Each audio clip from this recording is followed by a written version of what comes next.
I'm a poet afraid to publish. I'm worried about seeing my words printed in a book and on the back of all these blurbs like, yo, this is a must-seller. This is a nation's best read. What a wonderful account of an artist's words. Sometimes I think it's absurd for some to only use their art for profit. And I'm not trying to justify the lifestyle of a starving artist, but I feel like if art really is your gift, then starving at some point should be a part of it. I feel like there should be some pangs in the pit of your stomach when your notebooks are empty and ain't no more ink left in your pen. When you aren't changing lives and your paper is thin, y'all, I've accepted that at some point my economic reality may rely on my poetic balladry, and I'm not sure that my poems are as good as I think they are, but I know that I'm no longer willing to sell my soul just to write some fallacies, and y'all, I have.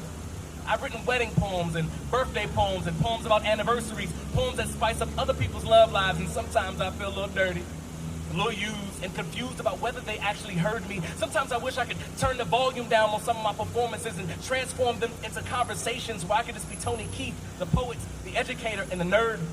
Because I want to be known as that artsy fartsy intellect who believed that there was power in his words.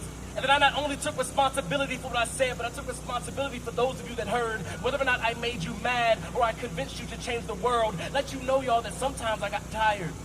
And sometimes I got weary, but I kept on writing even when my vision was blurry, even when I couldn't see what was in front of me, even when people told me I need to sit still.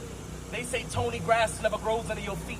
And I say, Mom, Pop, Grandma, that's because I'm way too busy climbing uphill. I tell them I don't have time to rest until the rest of my poems are written, but I can't stop writing, so none of my poems have endings, just transitions between new beginnings and space savers while refilling the ink in my pen again, or moments when I need to stop, sleep, and dream just to recharge my system, or moments when I need to set my pen on record and just listen. I'm trying to think myself through a literary breakthrough, break down walls of bondage with poetic correspondence, and if I have to, make other people feel uncomfortable, make their spirits feel unsettled, while my feet keep pushing on these pedals, because I've got no choice but to keep pushing through.